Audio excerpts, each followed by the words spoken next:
ताज्या घडामोडी आणि नवीन बातम्या पाहण्यासाठी आमचं मी साक्षीदार हे चॅनल सबस्क्राईब करा। मुंबई पुणे द्रुतगती महामार्गावर किलोमीटर 5.5 शिवकर गावच्या हद्दीत झालेल्या अपघातात बस आणि ट्रॅक्टरमधील 5 जण ठार झाले आहेत। या अपघाताप्रकरणी पनवेल शहर पोलीस ठाण्यात ट्रॅक्टर चालकाविरोधात गुन्हा दाखल करण्यात आला। 16 जुलै रोजी मध्यरात्री 12:30 ते 1च्या सुमारास खाजगी बस क्रमांक MS02 FG 9966 ने ट्रॅक्टर क्रमांक MH11 BZ 2286 ला पाठीमागून धडक दिली। मुंबई पुणे द्रुतगती मार्गावर ट्रॅक्टर चालवण्यास परवानगी नाही, मात्र तरी देखील या मार्गावर ट्रॅक्टर आला कसा याचा शोध घेणे गरजेचे होते। ही बस कल्याणहून पंढरपूरला जात होती। रात्री झालेल्या या भीषण अपघातात ट्रॅक्टरमधील 2 जण आणि बसमधील 3 जण ठार झाले। यापैकी गुरुनाथ बाबू पाटील नारिवली, रामदास नारायण मुकादम नेवाळी दहिसर, हौसाबाई हरी पाटील निळजेपाडा डोंबिवली, ट्रॅक्टरवरील चालक आणि एक अनोळखी इसम अशा 5 जणांचा जागीच मृत्यू झाला। या अपघातात 42 प्रवासी जखमी झाल्याची माहिती पनवेल शहर पोलिसांनी दिली, तर 5 जण ठार झाले। यात 4 जण गंभीर जखमी आहेत, तर 16 जणांना साधी दुखापत झाली आहे। 23 जणांना किरकोळ दुखापत झाली असून सर्वांवर MGM रुग्णालयात उपचार सुरू असल्याची माहिती पोलिसांनी दिली। या अपघाताप्रकरणी पनवेल शहर पोलीस ठाण्यात ट्रॅक्टर चालकाविरोधात गुन्हा दाखल करण्यात आला असून पोलीस अधिक तपास करत आहेत। आमचं भजन चालू असताना म्हणजे गाडीमध्ये सर्व भजन भजन गात चालू होतं आणि ड्रायव्हर पण या करीत होता। ड्रायव्हरला आम्ही एवढा पण बोललो तू आरामशी चालू, आम्ही भजन करीत निघून। ड्रायव्हर काय आहे ते देवाची माऊलीची कृपा आहे, त्याच्यामुळे हे घटना झालेली आहे। अपघात कसा झाला? ट्रॅक्टर आणि बस ट्रॅक्टर असा उभा दाखवत आम्हाला, असा का समोर उभा असताना ट्रॅक्टर आणि समोरून गाडी असताना त्याला गाडी घ्यायलाच नाही जमली। असे अपघाताची कहाँ से निकले थे और कहाँ जा रहे थे? खलबोली से हम निकल गए ना, ऐसा ऊपर से, तो वो क्या है स्पीड में लग गया तो अभी धीरे धीरे से बढ़ता गया वो लोग। टोटल कितने लोग थे बस में? बस में था 40-50 लोग। कहाँ पे जा रहे थे आप लोग? पंढरपुर जाना था और भजन करते करते हम लोग जा रहे थे। दरवर्षी जाता तुम्ही? दरवर्षी 25 वर्ष झाली आमच्या बसला, 25 वर्ष झाली। अच्छा, म्हणजे डोंबिवलीतनं आपण पारंपरिक माऊलींच्या आमच्या नाव है। कसं काय काढण्यात आलं? म्हणजे आपको निकाला कैसे? नहीं, हमको हमारा लोग ही निकाला ऐसा। ये बाहर का लोग भी जमा हो गया। बस में थे क्या?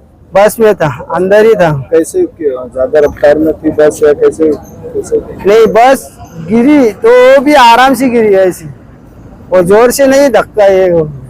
आगे बस का किसके साथ एक्सीडेंट हुआ? ट्रैक्टर से साथ में हो गया। आप लोग कहाँ जा रहे थे? हम लोग पंढरपुर जा रहा था। टोटल बस में कितने लोग थे? बहुत 35-40 लोग था, ज्यादा नहीं था। आपका नाम सर? दयानंद भोईर घेसर नाम बाबा थांबो। कंडक्टर या सिलेंडर होता तो भी आतमध्ये आला का वाट लावली आणि असा का माऊलीची कृपेने गाडी एवढीच का गाडी जागावर थांबायला पाहिजे होती। गाडीनी एक पलटी न घालत 2 पलटी झाली। एक पलटी झालीच ती तरी कोणता अपघात आहे मॅनेज करून आम्ही आरामशीर म्हणजे माऊलीच्या कृपेने सर्व थोडा पैसे करून निघून झाले। 4 दिवसाचे या असते आमच्या गाडीमध्ये तुमच्या ओळखीचे कोण होते? आमच्या ओळखीचे सर्व आमची म्हणजे नातेवाईकच होते। तुम्ही कुठल्या सीटवर बसलेले आणि तुम्ही कसा अंदाजा घेतला? काय झालं अंदाज म्हणजे आम्ही भजन चालू असताना आणि पूर्ण त्याला सांगलं का आरामशी जाऊ, आरामशी ये करू। आणि आज मुंबई पुणे एक्सप्रेसवे आज मुंबई पुणे एक्सप्रेसवे पे पुणे लेन पे किलोमीटर 5-800 के दरमियान ये हादसा हुआ है। कल्याण से पंढरपुर की ओर जाने वाली जो बस है वो बस यह हादसे में डैमेज है और उसमें से जो पैसेंजर है उसमें से अभी लास्ट जो 2 डेड बॉडीज निकले उसके पहले जो निकाले गए वो सब लोग MGM हॉस्पिटल पनवेल शिफ्ट किए गए। ये बस कहाँ से कहाँ जा रही थी? एक कल्याण से पंढरपुर की ओर वारी के लिए जा रही थी। आपको जो प्राथमिक सूचना मिली है उसके प्राथमिक सूचना के मुताबिक 42 पैसेंजर्स थे आज सब पैसेंजर को निकाल दिया गया और अभी यातायात हम लोग क्लियर कर रहे हैं। मैं गुरुनाथ साठेलकर, अपघातग्रस्तांच्या मदतीसाठी सामाजिक संस्था खोपोली से है और सब यहाँ पे हर मतलब IRB है, देवदूत यंत्रणा है, लोकमान्य की हॉस्पिटल की एजेंसीज है और यहाँ के लोकल जितने भी एम्बुलेंस के ये संचालक है वो यहाँ पे मदद कर रहे हैं।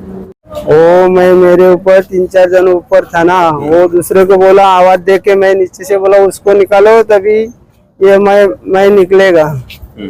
तभी दूसरे को और मैं 4 आदमी का और बाहर निकला, मैं निकला नीचे से, फिर से 4 आदमी को मेरे काका था, चाचा था, उसको भी बाहर निकाल के ऊपर ले लिया सब लोग। और हमारा गाँव सबको ऐसा निकला, जिसको नहीं निकला ऐसा मुसीबत में ये हो गया। तो खिडकीत ना बाहेर आले म्हणजे बेसिकली क्या खिडकीतल्या नाही, समोरच्या या ड्रायव्हरच्या याच्यात ना तिथून त्याच्यातलं निघालं। त्यांच्यातनं सर्व जागा मोठी असतात, काच तुटलेली होती. काच फुटलेली होती, तिथूनच निघून पोलीस लोक येऊन सर्व बाहेर काढले, त्यांनी खूप मदत केली आम्हाला। अम्बुलन्स वाले आले, काही दवाखाना सरकार का आता मागणं सरकारने बघावा। अंदाजे 1:15 ते 1च्या सुमारास पुणे मुंबई एक्सप्रेस हायवेवर पंढरपूरकडे जाणारी एक बस होती। डोंबिवली परिसरातील भाविक हे पंढरपूरकडे जात होते। ते एक्सप्रेस हायवेवर एका ट्रॅक्टरला आदळून त्यांच्यामध्ये अपघात झालेला आहे। बसमध्ये एकूण 54 लोक होते, त्यापैकी आतापर्यंत आपण 42 लोक MGM हॉस्पिटलला उपचारांसाठी हलवलेले आहेत। त्याचप्रमाणे 3 लोक जे अत्यवस्थ होते ते सरकारी हॉस्पिटलला हलवलेले आहेत आणि आतापर्यंत याच्यामध्ये MGM हॉस्पिटलला 2 आणि सरकारी हॉस्पिटलला 3 अशा 5 लोकांची डेथ डॉक्टरांनी डिक्लेअर केलेली आहे। बाकीचे जे लोक आहेत त्यापैकी 7 ते 8 लोक जे आहेत त्यांची प्रकृती थोडीशी गंभीर आहे आणि बाकीचे लोक इतर लोक आहेत ते सेफ आहेत, त्यांच्यावर उपचार चालू आहे। सर ऍक्सिडेंट कसं झालं होतं, कुठे किती खाली बस गेली होती? एक्सप्रेसवेवर ट्रॅक्टरला मागच्या बाजूने बस आदळून अपघात झालेला आहे आणि ती बस एक्सप्रेसवेच्या बाजूला दरीमध्ये कोलमडलेली आहे। त्याच्यामधून बस आपण बाहेर काढून त्यातले इतर जे जखमी आहेत त्यांना सुखरूप बाहेर काढून त्यांना उपचारासाठी पाठवलेलं आहे। सर आषाढी एकादशीसाठी चालले होते का? हो, हे सगळे लोक पंढरपूर या ठिकाणी आषाढी एकादशीसाठी चाललेले होते। हे प्रवासी कुठले होते आणि कोण आयोजक वगैरे होते का यांच्याकडे, काय काय? बहुतेक सारे प्रवासी हे डोंबिवली निळजे लोढा या भागातील रहिवासी होते।